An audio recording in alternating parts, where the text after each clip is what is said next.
OC నువ్వా? లేకపోతే ఇంకెవరు అనుకున్నావా? ఏ విధమైనా అప్పు అడగడానికి వచ్చాడేమో అనుకున్నా. ఈ అదవేంటికి అదవ కాకపోతే ఇంకెవరు వస్తారయ్యా? అంటే నేను విధవనా? లేకపోతే నేను అదవనా? అంటే నువ్వు అప్పుకొచ్చావా? నువ్వు అప్పుకొచ్చావా? అప్పు కాకపోతే ఏ తప్పుడో నీ దగ్గరికి వస్తాడయ్యా? అంటే అప్పంటే నీకు అర్థం తెలుసు కదా, తిరిగి ఇచ్చేది అని అర్థం. అవును. అమ్మ నీ అమ్మ అంటే నేను నీకు అప్పు తిరిగి ఉన్నానే? నువ్వు ఇచ్చినా నేను ఇవ్వను. ఏ నాకు ఇవ్వా? అంటే అప్పుగా మాత్రం నేను ఇవ్వను. అప్పు కాకపోతే ఉన్నాయి పోయా, నాకు కావాల్సింది డబ్బు. అందుకేగా. అందుకేగా. సరే ఈ వేళ నుంచి నా బాకీలు వసూలు చేయి, 100కి 100 పైసలు తీసుకో. అమ్మ నీ అమ్మ బుర్రంటే నీదే కాసులయ్యా. సరే అలాగే వసూలు చేసుకొస్తా కానీ బోణి కేసు అంటే చెప్పు. ఓదార్ దగ్గర వసూలు చేయలేము. వెంకట సుబ్బమ్మ గడువు దాటిపోయింది, వెళ్ళి ఆవును తీసుకురా. అంతే కదా? వదిలేసే.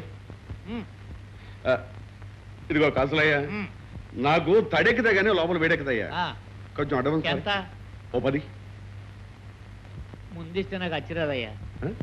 అమ్మ నీ అమ్మ ఏ సస్సు కట్టుపోతావు సంపాదించినంతను. సరే తీసుకొచ్చిన తర్వాత ఎదిగానులే. వీళ్ళ నాన్న వీడికి బోస్ బాబుని పెట్టాడు, డోస్ బాబుని పెడితే సరిపోయింది.